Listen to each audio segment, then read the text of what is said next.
we get started, let me catch you up on what's going on. So this weekend, I just finished the amazing WitchCon event with Christian Day and Brian Kane, and I presented on mediumship with tarot. So it was an amazing weekend. I'm still decompressing from all the teachers, all the presenters that shared their gifts, and it was an amazing time. So today I'm just kind of hopping in live doing the teachings, and I'm kind of recovering from that. So it was a crazy amazing weekend, and when you hang out with any kind of magical folks, you need that downtime for sure. So I kind of took one day off, but I'm still kind of decompressing from it, from everything that I've learned, and making new connections, new friends, new witches. So it was a great weekend. But back to the grind for sure. Hey, so glad you can join us. I'm looking at the comments now. How are you, my sister friend? I haven't seen you in forever. I'm so glad you can join us live. So let's get started and let's jump right into the training, because I know you're super excited about what we are talking about today, which is about like hexing. Is hexing bad? A lot of my clients come to me with that question, and they want to know if I want to do a hex or a curse, but I'm afraid it'll come back on me, and blah, blah, blah, blah, blah. So let's kind of take the stigma away from hexing, and let's have a conversation about hexing. Because as you know, I remove all the fluff and BS from witchcraft, and I get down to actual witching, and I remove all that shit that you guys have been trying to find, or the crap that you've been told that you shouldn't do. Every magic is situational. And that's what I teach my students. Don't be afraid of how powerful you are. Don't be afraid of your magic. Okay. So, yeah, exactly. I like that. You're like, don't be afraid. Step into your power. You have to. So let's talk a little bit about hexing and what it is. And is it bad or is it good? Is it evil? Is it, you're going to talk about karma. We're going to talk about all that. Before we get started, though, I want you to drop in the comments if you guys have ever done any hexing spells or any binding spells, or what I call defensive magic. So let's talk a little bit about the origin of the word hex, because you guys are going to be surprised where this came from. It started from the German word hexen. In 1800, the Pennsylvania Dutch brought this word over into America. And hex means witch or to witch. So the origins of it is not even a bad thing. Really, it's just about doing freaking magic. It's just about doing energy work, right? Or manipulation of energy. Manipulation of circumstances. So, but somehow the translation of the word hex got transformed into something that is now, considered bad or evil, and harmful, which is interesting because it's changed, right? So as a lot of words have changed and evolved into different meanings. Yeah, it's interesting, wasn't it, that it just come from Pennsylvania Dutch. And that we have created this whole negative energy around it, right? Which in reality, all it needs to do is just witch. It's really all it needs to do. And how many of us on a daily basis are witching? I know I witch every single day, right? So here's a few things that I want you to be aware of hexing before you hex someone or you hex something. Because hexing doesn't necessarily have to mean you're hexing a person. You can be hexing or binding a behavior, an energy, hexing that person's actions. It doesn't necessarily mean that you are hexing a complete individual. It could just be a situation. It could be a circumstance. It could be energy. So I want you to take that out of your mind, your thought process, that hexing needs to be done on a person, because it doesn't. You can, And I don't do, and I'm not a doctor, so I want to preface that with I'm not a doctor, but you can, hex the energy of negative cells in your body, the cancer cells growing, um, things around in your cells. You can either even do that. So let's look at, yeah, I know hexing is used for a lot of different things. It's not just on a person.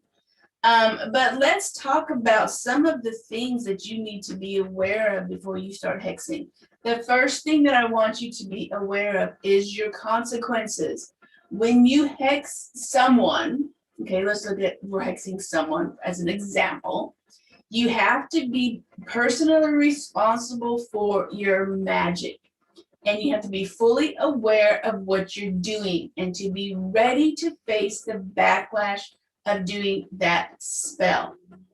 Every spell, now I don't care if it is a money spell, I don't care if it's a healing spell, I don't care if it's a banishing, a hexing, a clearing energy, you have to be aware of your consequences. But with this kind of energy and spell work that you're going to be doing, hexing, binding, banishing, burying, whatever it is, your consequences are going to be a little bit stronger and more robust, right? So you want to be fully aware that when you do hexing or you do defensive magic or banishing magic, that you have to deal with your consequences. It's just like doing a binding spell on a potential a loved one, potential partner. You have to know the consequences of, if you're doing a binding spell on that person, you got that person together with you. You are bound together for good and for bad. So maybe he's an abuser, or maybe he is alcoholic, or he doesn't want to work. Well, girlfriend, you chose that. You chose the good with the bad when you did that binding spell of bringing him in, or your partner in. You chose that bad behavior. So you have to take your consequences of the good with the bad when you do hexing. And it is easier to not do a spell than it is to do an unbinding or a cord cutting spell. Word of advice, it is easier not to do a spell than it is to do a reversal, to do cord cutting, or to do another type of spell to release that energy. Okay, keep that in mind. Number 2, experience. This is a hard one for y'all to deal with, especially your newly witches.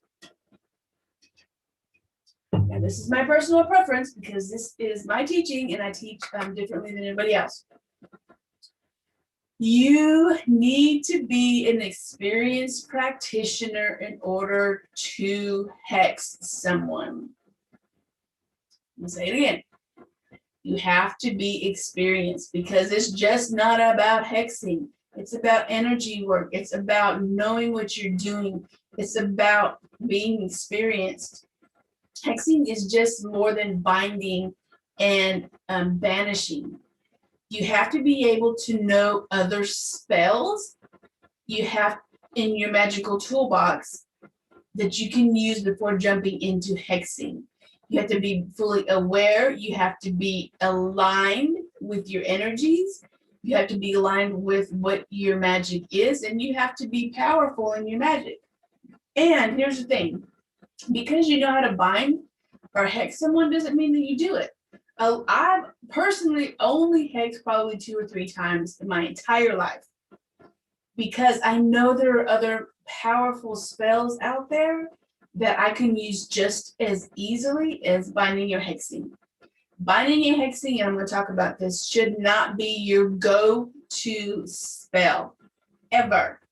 Ever, ever. So that's why these newbie witches are like, oh, I'm going to hex this person. Knock it off. Stop it. You need to learn. You need to practice. You need to know how to feel the energy.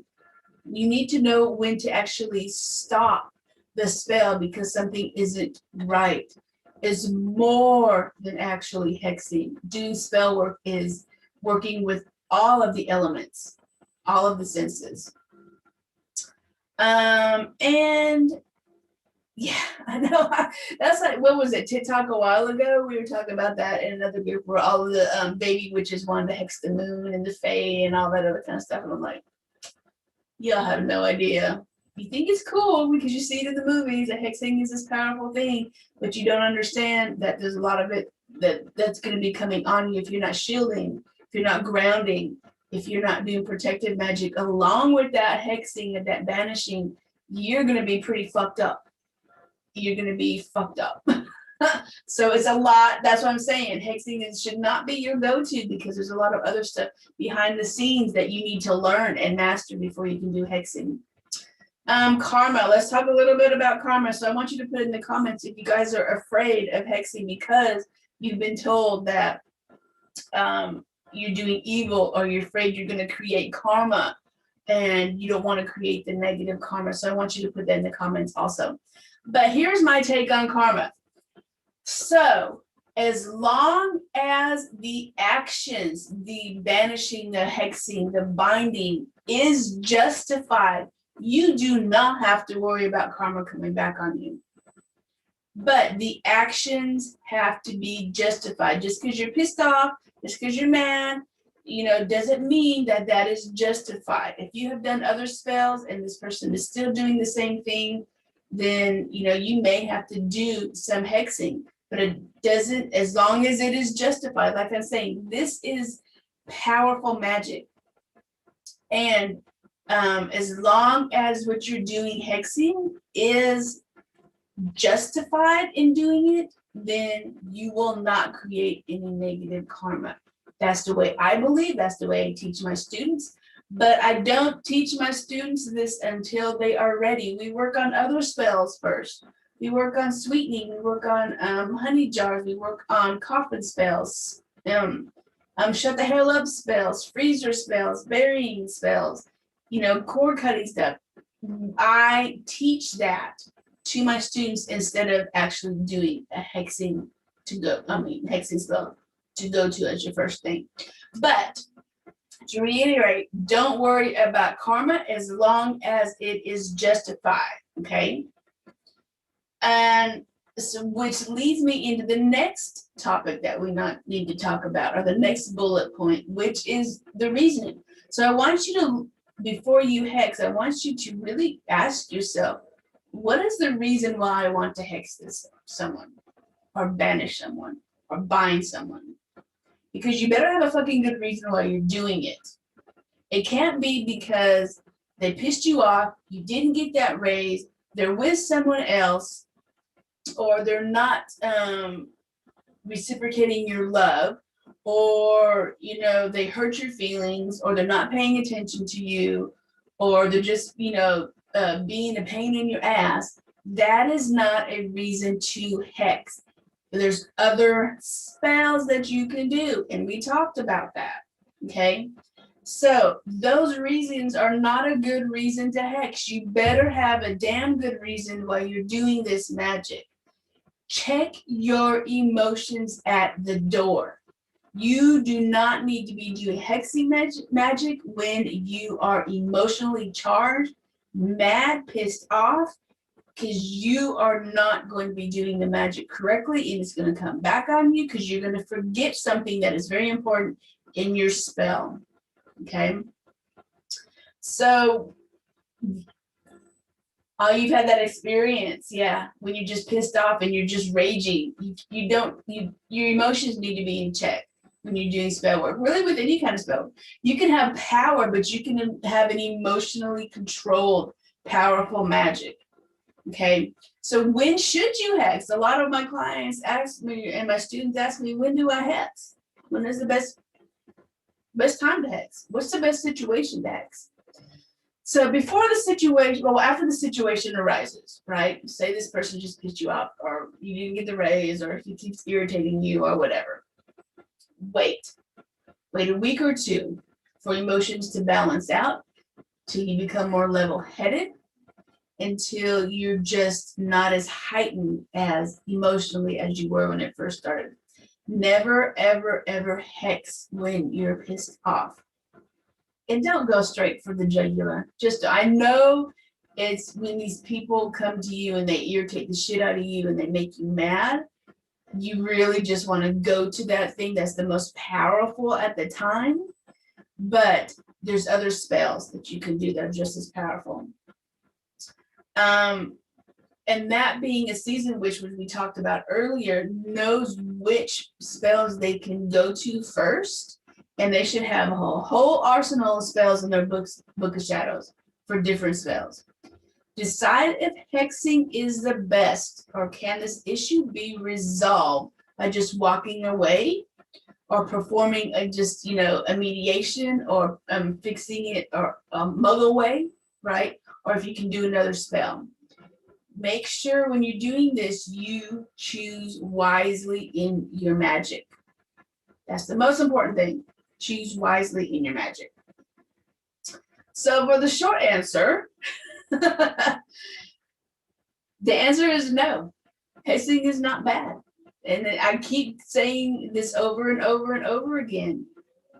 Magic is not good or evil. Magic is just magic. But you have to make sure that hexing is justified. And you've done all these other spells and it's just not working. And you need to do something more powerful. You're like, I'm going to give you a chance. I'm going to, my motto is like 3 strikes, you're out. I'm going to do 3 spells on you. And if you're still doing this, then I'm going to set it up to fucking hex you. And don't be afraid of that magic. But give them a chance for the universe to work its way out, to actually, maybe this person just needs a little gentle nudge in a different direction, and then they'll go about their business. So don't go to hexing right away, do other spells. So your intentions matter. So like I said before, I don't think in my practice, and this is what I teach my students, hexing is either bad nor good. It just depends on the situation, and you need to make sure that this is the last one that you do, and because you've exhausted all the other spells. All right, so drop in the comments any questions that you have for sure. Now, what I want you guys to do, and I'm going to drop this into the comment section and probably in the description also, that in April, I am going to be having a spirit communication challenge, 5-day challenge. And if this is the kind of stuff that you like and that you're interested in, because with spirit communication, we're going to be talking about spell work, getting rid of some things that are holding you back, the stereotypes of what you can do with hexing, spirit communication, negative energies, releasing some of that crap that you've been taught and that you bought into that is not true. So we're going to be spending 5 days together with daily prompts, with journaling, and I'm going to be going live every single day for 5 days. And I'm going to be doing some teachings, some talking about magic, talking about spiritual communication, and helping you release some of this shit that you've been taught that is wrong, so you can step into your power and be more magical and be more connected to what you're doing in the universe and what you're doing in your life. So that is in April. So I will drop that link so you can sign up through that link. It's happening in the Facebook group. I'm going to be putting a workbook together. So if you like this kind of stuff and you want to step into your magic, I really do recommend that you join me in that live 5-day challenge that's coming up in April. The link is below. Sign up. And like I said, if you have any questions, post them in the comments, and I will come back after the live and I will answer them. All right, everyone. Thanks for joining me and Witch On, and we will see you next week in Witchy Wisdom Training. Witch On, everyone. Bye.